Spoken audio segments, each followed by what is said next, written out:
कभी नोटिस किया है कि कोई शेड्यूल लिया हो, कोई विचार लिया हो, कुछ करने की कोशिश की हो, तो उस बीच में आपको लोगों की बातें ज़्यादा फील होने लगती हैं। कोई इज्जत ज़रा सी इज्जत दे दे तो उसकी तरफ आप झुके चले जाते हैं।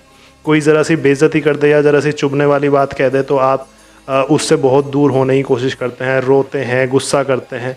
ये कब होता है? जब आप किसी विचार को लेकर के आगे बढ़ रहे हैं। अगर आपके मन में कोई विचार नहीं है, तो अगर आपने विष्णु का रूप नहीं लिया है, तो आपको कोई चीज़ इरिटेट नहीं करती, आप रिलैक्स रहेंगे हमेशा।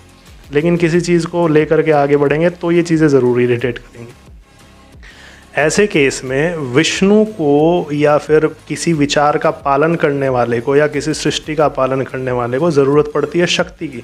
क्योंकि कहते हैं कि विष्णु 5000 सालों तक या कई हज़ार सालों तक इन दोनों असुरों से लड़ते रहे, पर प्रॉब्लम क्या क्रिएट हुई सामने? लड़ते तो रहे लेकिन उनको मारने में सक्षम नहीं हो पाए। ऐसे केस में देवी का आवाहन किया या अपनी शक्ति को जगाया और उसके बाद जा कर के वो उनका अंत करने में सक्षम हो पाए। अगर आपने अपनी शक्ति को नहीं जगाया तो ये पक्का मान करके चलिए कि आप किसी विचार को अट्रैक्ट करके एक नई सृष्टि नहीं कर पाएंगे और आप ही को शिव का रूप लेना पड़ेगा और फिर ये कहना पड़ेगा कि यार ये चीज़ तो ख़राब हो गई, अब इसका अंत करो, दूसरा कोई विचार लेकर के आगे बढ़ेंगे, है ना। तो आप ही तीनों रूप हैं शक्ति के, ये बात ध्यान रखिएगा। एक विचार को लेकर के उसका पालन करने से लेकर के उसका अंत करने तक या फिर उसे मैनिफेस्ट करने तक आप ही सब कुछ हैं। इस बीच अगर आपकी विल पावर या शक्ति कमज़ोर पड़ी तो आप इन चीज़ों से हार जाएंगे और वो विचार अट्रैक्ट नहीं कर पाएंगे। ये चीज़ खास याद रखना अपने माइंड में।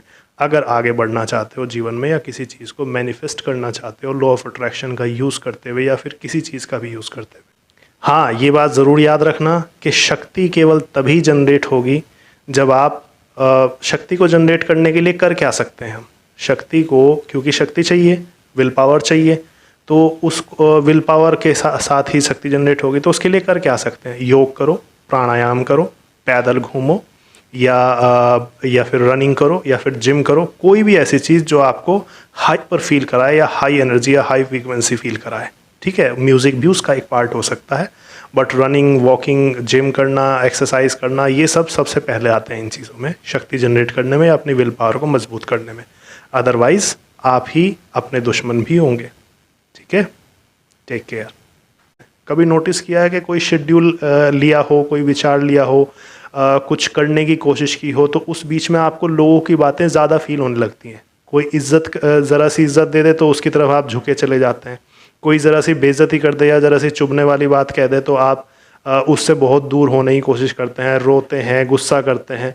ये कब होता है? जब आप किसी विचार को लेकर के आगे बढ़ रहे हैं। अगर आपके मन